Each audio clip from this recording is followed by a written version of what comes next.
Hello everyone, मेरा नाम है अमनप्रीत सिंह चड्ढा और एक बहुत बड़ी खबर है सिविल इंजीनियर्स के लिए। बिहार पब्लिक सर्विस कमीशन में एई के लिए बम्पर नंबर ऑफ वैकेंसीज आ चुकी हैं। ये नंबर इतना बड़ा है कि सुन के आपके चेहरे पे खुशी की लहर आ जाएगी। इस वीडियो में मैं आपको बताऊंगा कि क्या क्या आपको करना है बीपीएससी के फॉर्म को सबमिट करने के लिए, सिलेबस क्या है, एलिजिबिलिटी क्राइटेरिया क्या है और हम केजीएस टीम के तौर पर आपकी कैसे मदद कर सकते हैं इस एग्जाम को क्लियर करने के लिए। सबसे पहले आप बिहार पब्लिक सर्विस कमीशन की अगर वेबसाइट खोलेंगे और आपको शुरुआत में ही एक इंपॉर्टेंट नोटिस दिख जाएगा। तो सबसे पहले मैं आपको नोटिस पे ही लिए चलता हूं। तो यहां पर आप देख सकते हैं कि विज्ञापन आया है और ये आज ही रिलीज हुआ है और इन्होंने बोला है कि 1024 टोटल सीटें आई हैं सिविल, मैकेनिकल और इलेक्ट्रिकल के लिए, जिसमें 984 सीट्स सिविल इंजीनियर्स के लिए। जब यूपी में 600 के आसपास सीटें आई थी तो बड़ी खुशी थी कि एक बहुत बड़ा नंबर आया है, बट अब यह number Bihar public service commission ने 984 का कर दिया है सिविल इंजीनियर्स के लिए। सबसे पहले यह बात ध्यान दे दीजिए कि 30 अप्रैल से फॉर्म भरने शुरू हो जाएंगे और 28 मई तक फॉर्म भरे जाएंगे।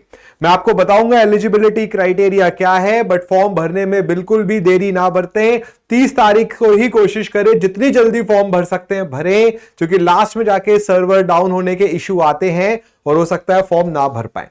अब आते हैं डिटेल्ड नोटिफिकेशन पर। देखिए, डिटेल्ड नोटिफिकेशन में आपको यह बताया गया है कि किस डिपार्टमेंट में कितनी सीटें हैं, किस वर्ग में कितनी सीटें हैं और एलिजिबिलिटी क्राइटेरिया क्या है। तो यहां पर आप देख सकते हैं कि बिहार पब्लिक सर्विस कमीशन ने बहुत ही डिटेल में आपको बताया है कि जैसे पथ निर्माण विभाग, भवन निर्माण विभाग, किस विभाग में किस कैटेगरी में कितनी सीट्स हैं। तो अगर हम इसमें थोड़ा सा नीचे आए, आप देख सकते हैं सिविल इंजीनियरिंग में कितना बड़ा ये नंबर है और इतने सारे डिपार्टमेंट्स के लिए आप यहां पर अप्लाई कर सकते हैं। तो 1024 टोटल पोस्ट हैं, जिसमें सिविल के लिए 984 पद हैं। 984 सच अ मैसिव नंबर और एक बहुत अच्छी अपॉर्चुनिटी है बीटेक ग्रेजुएट्स के लिए बिहार पब्लिक सर्विस कमीशन में एई बनने की। तो बच्चे, यहां पर इन्होंने बताया है कि किस डिपार्टमेंट में कितनी सीटें हैं और अंडर किस कैटेगरी कितनी सीटें हैं। तो काफी डिटेल में बताया गया है। देखिए, मैकेनिकल और इलेक्ट्रिकल की भी सीटें यहां पर निकली हैं। मैकेनिकल में ये सीटें 36 हैं और इलेक्ट्रिकल में ये सीटें 4 हैं, बट सिविल इंजीनियर्स के लिए बहुत ज्यादा नंबर में सीट्स निकाली गई हैं। अब अगर हम बात करें ग्रेड पे की, तो आप देख सकते हैं लेवल 9 ग्रेड पे है 5400 का। अब बच्चे, बात आती है एलिजिबिलिटी में। पहले तो कि क्वालिफिकेशन एलिजिबिलिटी क्या है। तो शैक्षणिक योग्यता की बात हम करें तो इन्होंने बोला है किसी भी भारतीय विश्वविद्यालय संस्थान से सिविल, यांत्रिक, विद्युत अभियंत्रण में डिग्रीधारी हो। तो आपके डिग्री होनी चाहिए, you must be a BTech और बीई। और इसके अलावा जैसे आप यहां देख सकते हैं कि एक चीज क्लियर है कि आपका बीटेक होना अनिवार्य है। ठीक है, तो अब हम इसमें थोड़ा सा अगर आगे बढ़ते हैं तो यहां पर आपको बताया गया है मिनिमम एज। तो 1/8/2024, 1 अगस्त 2024 को आपकी कम से कम एज 21 वर्ष होनी चाहिए। तो देखिए, क्या आप 1 अगस्त 2024 को 21 वर्ष से ऊपर के हैं। और उसके बाद जो अधिकतम आयु है उसके लिए यहां पर इन्होंने डिटेल में बताया है। अधिकतम उम्र हेतु कट ऑफ है 1/8/2020 तक और फिर अलग अलग कैटेगरीज में उस हिसाब से रिलैक्सेशन दिया गया है। तो ये आप as per your category check कर सकते हैं कि आपको कितना एज रिलैक्सेशन मिला है, बट मिनिमम एज 1 अगस्त को 21 साल की होनी चाहिए। 2024 1 अगस्त की बात हम कर रहे हैं। तो देखिए, अभी तक हमें यह पता चल गया कि बीटेक होना अनिवार्य है। हमें यह पता चल चुका है कि यहां पर कितनी सीट है। एक सवाल बच्चों के मन में रहता है कि क्या अदर स्टेट्स अलाउड हैं। तो यस, अदर स्टेट्स अलाउड है, बट बिल्कुल राजस्थान वाली बात है कि अदर स्टेट में अगर आप रिजर्वेशन कैटेगरी में आते हैं, आप बिहार में पर सामान्य कैटेगरी में ही माने जाएंगे। तो लेट्स से आप किसी स्टेट में ओबीसी में आते हैं, बट अगर आपका डोमिसाइल बिहार का नहीं है तो आपको ओपन कैटेगरी या जनरल कैटेगरी में ही माना जाएगा। तो अदर स्टेट्स आर एलिजिबल। तो बिल्कुल एलिजिबिलिटी है आपकी। अब देखिए, यहां पर थोड़ा सा आगे आते हैं चयन का आधार, सिलेक्शन प्रोसीजर। तो बच्चे सिलेक्शन प्रोसीजर में 4 पेपर हैं जो कि कंपलसरी हैं, ये इसको आप नॉन टेक बोल सकते हैं। और इसके बाद 2 आपके टेक्निकल एग्जाम होंगे, चाहे आपकी ब्रांच सिविल, मैकेनिकल या इलेक्ट्रिकल हो। तो अगर हम चयन के आधार पर आते हैं तो सामान्य अंग्रेजी और सामान्य हिंदी क्वालिफाइंग एग्जाम्स हैं 100 मार्क्स के। तो जब आप इनको क्लियर करेंगे तब आगे के आपकी कॉपीज चेक होंगी और इनके मार्क्स नहीं जुड़ेंगे, इन दोनों ही सामान्य अंग्रेजी और हिंदी के मार्क्स नहीं जुड़ेंगे, ये क्वालिफाइंग एग्जाम्स हैं। उसके बाद सामान्य अध्ययन और सामान्य अभियंत्रण विज्ञान, इसका आपको 1 घंटे में 100 नंबर के 2 पेपर होंगे। ये 2 पेपर और उसके बाद जो आपकी ब्रांच है सिविल, मैकेनिकल या इलेक्ट्रिकल, उसके आपके 2 हैं। तो मैं मान लेता हूं अगर आप सिविल इंजीनियरिंग स्टूडेंट हैं तो आपके सिविल इंजीनियरिंग के 2 एग्जाम होंगे, वो भी 100 मार्क्स के हैं। कुछ सब्जेक्ट पेपर 1 में आएंगे सिविल इंजीनियरिंग के, कुछ सब्जेक्ट पेपर 2 में आएंगे। मन में सवाल आपके जरूर होगा कि सर पेपर 1 और पेपर 2 का सिलेबस क्या है सिविल इंजीनियरिंग का। इन्होंने डिटेल में बताया है कि किस सब्जेक्ट से क्या क्या पूछा जाएगा, तो काफी डिटेल्ड नोटिफिकेशन है। आपके मन में डाउट की जो परसेंटेज है वो बहुत कम रहेगी इसको पढ़ने के बाद। तो यहां पर आप देख सकते हैं 3, 4, 5, 6 का ही कुल किया जाएगा, टोटल किया जाएगा, जो कि 400 नंबर का यहां पर बन रहा है। अब अगर आप आयोग द्वारा आयोजित लिखित परीक्षा में प्राप्त अंकों की अधिमानता देखें 75, अगर आप कॉन्ट्रैक्ट बेसिस पर हैं, you are on contract basis in Bihar, then आपको उसके अलग से 5 अंक मिलेंगे, बट अधिकतम सीमा 25 अंक रहेगी, पर ईयर आपको 5 मार्क्स मिलेंगे। तो जो ऑलरेडी कॉन्ट्रैक्ट में है बीपीएससी में, उनको एक एडिशनल एडवांटेज यहां पर मिलेगा। अब थोड़ा सा आगे इसमें और बढ़ते हैं हम, तो यहां पर आप देख सकते हो थोड़ा सा बताया गया है कि बेसिक, जैसे आपको अपने डॉक्यूमेंट्स कौन से देने हैं, जो बेसिक हर आप देखते हो एडवर्टाइजमेंट में आता ही है, और क्या आपको डेटा देना है। उसके बाद कोड दिया है कि किस कैटेगरी का क्या कोड है, ये फॉर्म भरते टाइम आपको हेल्प करेगा।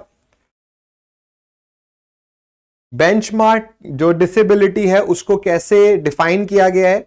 तो ये सब चीजें जो जनरल होते हैं, जो हर एडवर्टाइजमेंट में आप देखते हो, वो वही से देखी गई हैं। तो इसको थोड़ा सा हम आगे बढ़ाते हैं। अब आपके मन में सवाल एक जरूर आएगा कि सर कॉस्ट क्या है। तो बच्चे जो फॉर्म की फीस है सामान्य अभ्यर्थी के लिए 750 रुपए है। केवल बिहार राज्य के अनुसूचित जाति, अनुसूचित जनजाति के लिए 200 है। बिहार राज्य के स्थायी निवासी महिला उम्मीदवार के लिए 200 है। अन्य सभी उम्मीदवारों के लिए वो 750 रुपए है। तो अगेन आप ये देख सकते हैं कि आप किस लिस्ट में आ रहे हैं और उसके बेसिस पर आप फॉर्म की कॉस्ट भर सकते हैं। 28 मई लास्ट डेट है, 30 अप्रैल से फॉर्म भरने शुरू हो जाएंगे। तो कमर कस लीजिए, अपने फोन में एक टाइमर लगा लीजिए और 30 तारीख आते ही फॉर्म भर दीजिएगा, बिल्कुल भी इसमें लेट ना हो। तो यहां पर आपको फीस भी पता चल गई, जैसे अभी मैंने आपको बताया, ये डेट्स आ चुकी हैं।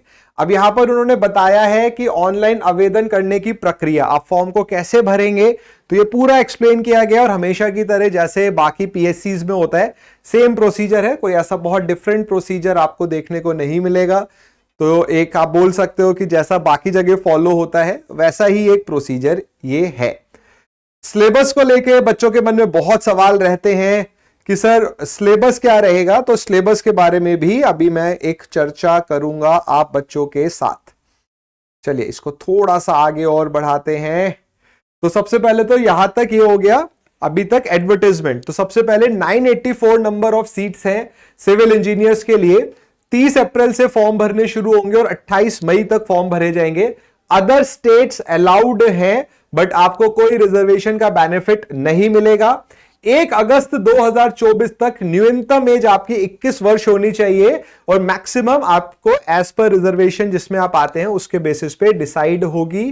पेपर में 4 पेपर आपको देने हैं जो कंपलसरी हैं, 2 आपकी ब्रांच के हो जाएंगे। इंग्लिश और हिंदी क्वालिफाइंग है। इसके अलावा बाकी 4 पेपर जो कि 100 मार्क्स के हो गए, 400 उसमें से कुल किया जाएगा, टोटल किया जाएगा। अब आते हैं थोड़ा सा सिलेबस पर कि सिलेबस क्या है। तो यहां पर सिलेबस को लेकर उन्होंने अच्छे से बताया है। तो मैं आपको थोड़ा सा सीधा सिलेबस के ही जो पॉइंट है उस पर ले जाता हूं। तो जैसे कि सामान्य अंग्रेजी, सामान्य हिंदी, सामान्य अध्ययन, सामान्य अभियंत्रण विज्ञान, ठीक है, ये सब हो गया। इसके आप देख सकते हैं यहां पर मार्क्स हैं, ये अभी मैंने आपको दिखाया था। अब यहां पर आ गया प्रथम पत्र सामान्य अंग्रेजी का और सामान्य हिंदी का। तो सामान्य अंग्रेजी और सामान्य हिंदी के प्रश्न इस तरीके के होंगे कि अभ्यर्थी की भाषा संबंधी प्रयोग की समझदारी की जांच की जा सके, ठीक है। इवन आगे इसको उन्होंने थोड़ा इलैबोरेशन में भी दिखाया है। तृतीय पेपर, जो तीसरा पेपर है, वो सामान्य अध्ययन का हो जाएगा, इसका भी सिलेबस इन्होंने बताया है यहां पर।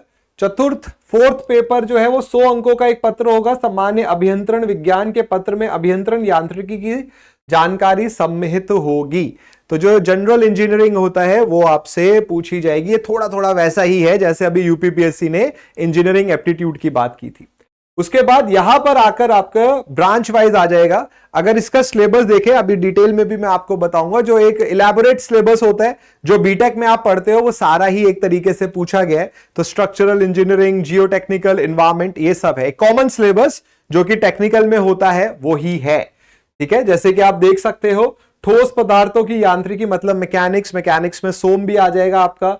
और उसके बाद यहां पे मैथोडोलॉजी ऑफ कंस्ट्रक्शन आ गया, ट्रांसपोर्टेशन इंजीनियरिंग आ गया। जो एक बेसिक सिलेबस है वो आपसे यहां पर पूछा गया है। और सिविल की अगर मैं बात करूं तो सिविल अभियंत्रण में 2 अलग अलग पेपर होंगे बच्चे, 100 मार्क्स के, ठीक है। और यहां पर आप देख सकते हो स्ट्रक्चरल एनालिसिस हो गया, स्ट्रक्चरल डिजाइन हो गया, सॉइल मैकेनिक्स हो गया, फाउंडेशन आ गया, जल विज्ञान मतलब हाइड्रोलॉजी आ गया, ओपन चैनल फ्लो, उसके बाद hydraulic structures, transportation engineering, public health engineering.